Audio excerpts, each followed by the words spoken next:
Lo contábamos, el Colegio Médico se apuntó finalmente a la medida de no continuar en la mesa social COVID-19, asegurando que no seguirá avalando decisiones que no son compartidas por el gremio. Una decisión que se toma en medio de un complejo escenario por el alza de casos activos de coronavirus y también el estrés de la red asistencial. Vamos a hablar de la situación de la pandemia, de estos temas, junto al doctor Eduardo Tovar, vocero de la Sociedad Chilena de Medicina Intensiva y médico intensivista del Hospital Clínico de la Universidad de Chile. Doctor, muchísimas gracias como siempre por estos minutos. ¿Cómo está? Buenos días. Muy buenos días, saludos ahí a todos y por cierto a todos los que nos están viendo ahí en directo. Gracias por acompañarnos y quiero comenzar con lo primero. Vamos a hablar de todos los temas, por supuesto, pero ¿cuál es su opinión sobre la salida del Colegio Médico, el gremio, a esta mesa social COVID-19 con una fuerte crítica a las autoridades sanitarias en este caso? Bueno, los distintos integrantes en las mesas que convoca la autoridad tienen el derecho a poder de alguna manera salirse cuando no les parece que sus opiniones no están siendo consideradas. A ese respecto, las diversas sociedades científicas o el Colegio Médico u otras entidades podrían efectivamente, como sucedió, hacer de alguna manera llamar la atención frente a la situación que se está viviendo, porque obviamente es bien dramático el incremento de casos, es una decisión autónoma del colegio. Nosotros como sociedad siempre hemos mantenido la actitud de diálogo y colaboración, pero también llamando la atención cuando hay situaciones que no nos parecen. Claro, uno de los puntos que toma en su declaración el Colegio Médico y que va a ser especificado en las próximas horas, detallado podríamos decir, es la irrupción de este pase de movilidad. De hecho, la SOCHIMI también ha sido crítica con respecto a que la oportunidad en que se aplica este permiso de movilidad no es el adecuado. Sí, en eso hace ya un par de semanas hubo una declaración conjunta de varias sociedades científicas y el Colegio Médico. El pase de movilidad parece razonable desde el punto de vista de incentivar la vacunación, pero sin lugar a duda no es el momento, porque tenemos el sistema muy saturado, estamos creciendo de casos, el espacio para seguir manejando pacientes graves está cada vez más acotado, con un personal muy agotado, sobreexigido ya por largos meses. Entonces nos parece más prudente buscar un momento cuando tengamos mejor control de la transmisión viral y una mejor situación epidemiológica de la que vivimos esta semana. Para cerrar el tema de la mesa social, doctor, y entrar al contexto de pandemia que vivimos, el Colegio Médico critica que finalmente no se está escuchando, y esta no es primera vez que lo dice, que no se escucha a las sociedades médicas, a los expertos, y que finalmente, más que de consulta o algo, se toman decisiones desde la autoridad que son bastante erráticas y que generan confusión también en la población. ¿Eso cree usted que también es un elemento que ha sido la constante, que ha ido en aumento, o más bien es algo que se convive dentro de esta gobernanza, como se dice, de la pandemia? Yo diría que la pandemia en todos los países ha sido de extrema dificultad su manejo. Obviamente nos enfrentamos a un virus desconocido que tiene comportamientos que han ido cambiando a lo largo del tiempo. De hecho, la enfermedad que vivimos el año pasado es bastante diferente de la que estamos observando el día de hoy, al menos desde el punto de vista de los pacientes que están llegando a nuestras unidades.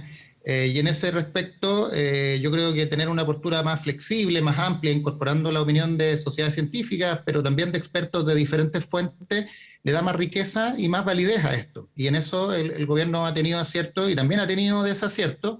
Y esperamos que de alguna manera este rumbo colaborativo, tratando de no solo de escuchar, sino también de incorporar varias de las sugerencias de los equipos de expertos de varias disciplinas, no solo de salud, contribuya no solo a tomar mejores decisiones, sino a mejorar la adherencia de la población.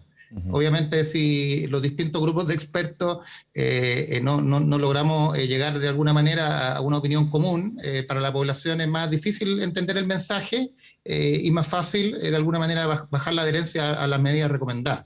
Así que esperemos que vayamos retomando de alguna manera la cordura, la colaboración y logremos buscar una salida en conjunto, porque necesitamos que todos los entes vayamos trabajando juntos para buscar la mejor solución.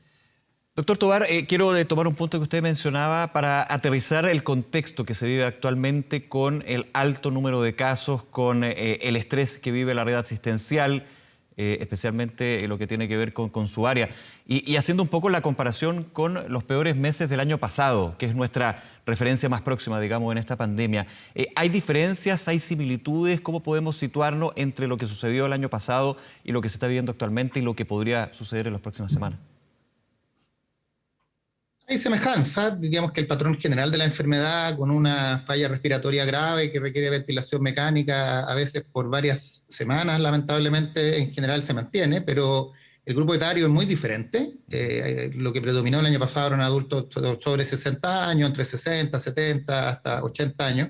Y esta vez lo que estamos viendo son adultos jóvenes, en promedio 40 años, con una gran proporción de los pacientes que aún no han sido vacunados y con un personal exhausto, digamos. En realidad, todo el equipo sanitario, no solo de cuidados intensivos, sino de todos los hospitales, de la atención primaria, llevamos muchos meses ya sobreexigidos, de manera tal que ya se empieza a notar el agobio, la frustración, y eso obviamente es complejo porque usted entenderá que todas estas máquinas y dispositivos que sirven para esperar el control de la enfermedad requieren personas capacitadas, y la medida que nos fallan o se nos van algunas manos, ya no están en condiciones de colaborar, se torna cada vez más complejo. Entonces, y desde el punto de vista de saturación del sistema, estamos hoy día nuevamente llegando casi al 98%, al 97% a nivel nacional, con menos de 200 camas disponibles, y esperemos lamentablemente que en los próximos días todavía la carga de pacientes graves suba con estas cifras alrededor de 800 y más casos que tuvimos los últimos días. Así que el llamado, por cierto, a la autoridad a reactivar los mecanismos de contacto con el resto de la sociedad para buscar soluciones en conjunto, y a los individuos a colaborar, a entender que esto está muy complejo dentro de los hospitales, que nadie está libre de adquirir una enfermedad grave, y que en el fondo la mejor manera de tener resultados favorables es cuidándonos mucho entre todos. Yo sé que los números que analizamos día a día y semana a semana quizás no lo reflejan, pero quiero preguntarle, doctor, ¿usted ve un efecto de la campaña de vacunación? Sé que el primer gran efecto tiene que ver con la edad, pero obviamente también desde el punto de vista de la sintomatología que se va desarrollando en las unidades de cuidados intensivos. ¿Ha visto usted esta diferencia, quizás algo positivo dentro de lo negativo que estamos viendo como contexto y que llama nuevamente a reiterar la preocupación por parte de la ciudadanía y de todos finalmente? Sin lugar a duda, la campaña de vacunación cambió las características de los pacientes, porque tuvimos muy buenas adherencias en pacientes sobre 70, 80 años, incluso sobre 60, pero después ha bajado un poco la adherencia, y eso explica el cambio de edad. Sin embargo, nos queda todavía una gran parte de la comunidad susceptible, y con vacunas que son efectivas, pero no son la solución exclusiva, que requiere mantener el resto de las medidas de autocuidado. Así que la situación nos queda bastante todavía. Hay algunos expertos que ya están sugiriendo que eventualmente vamos a tener que hacer esquemas de revacunación, o tratar de no solo llegar a la población que inicialmente se estaba planteando, sino que probablemente llegar incluso a la población pediátrica cuando las vacunas tengan aprobación para ocuparse en ese grupo. Así que aquí siempre hay un elemento de incerteza que genera angustia en todo, digamos. No sabemos cuánto tiempo nos queda, sabemos que está muy duro ahora, sabemos que puede estar peor los próximos 10, 14 días con la cantidad de casos que tuvimos las semanas previas, y necesitamos la colaboración de todos en ir tomando las medidas más cuerdas a cada momento, y con eso lograr reducir la transmisión. Y por cierto, que todos los que estén en condiciones de vacunarse acudan lo antes posible a vacunarse. En particular, lo que vemos muchos son personas entre, 30, 50 años, muchos de ellos con obesidad, que es una comorbilidad por la cual ya varios se podrían haber vacunado.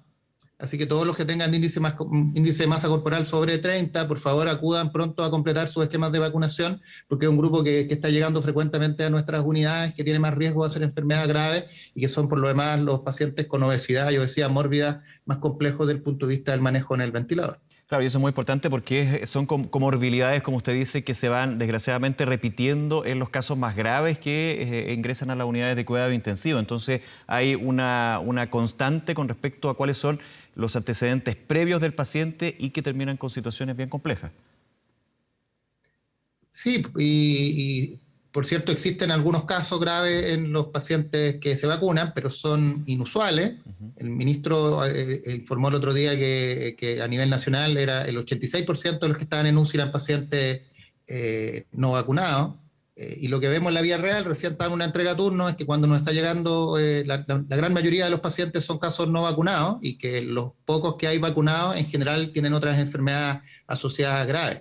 Entonces, el llamado es a progresar intensamente en el esquema de vacunación, y adherir lo máximo posible a las medidas de autocuidado para tratar de controlar la diseminación del virus, porque nos queda muy poco rango de seguridad desde el punto de vista de cama y sobre todo con un personal muy extenuado. Quiero ir a eso, el personal de salud, recurso humano, que es clave en esto, porque uno puede pensar que aquí los ventiladores, las camas críticas, tienen que estar a disposición y es lo que se va estresando también, pero el recurso humano es justamente eso, humano.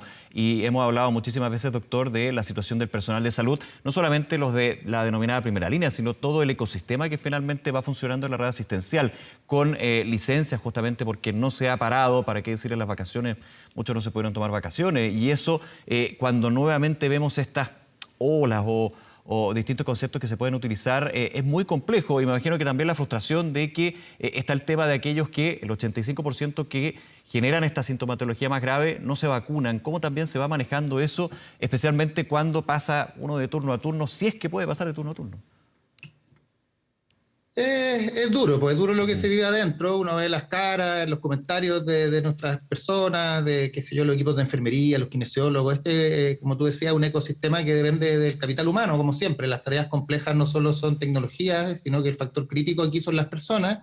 Son equipos de enfermería, técnicos, kinesiólogos, fonos, farmacéuticos y médicas y médicos colaborando tanto en turno como en roles diurnos para tratar de manejar estos pacientes que son en promedio bastante más graves que los pacientes críticos que recibimos habitualmente. Hay que recordar que lo habitual de la duración de la ventilación mecánica en pacientes no COVID se mueve alrededor de los 5 o 6 días como promedio, y estos pacientes tienen probablemente más del doble. Entonces son un grupo de pacientes más graves, más lentos, que después los que van a sobrevivir van a requerir largos periodos de rehabilitación.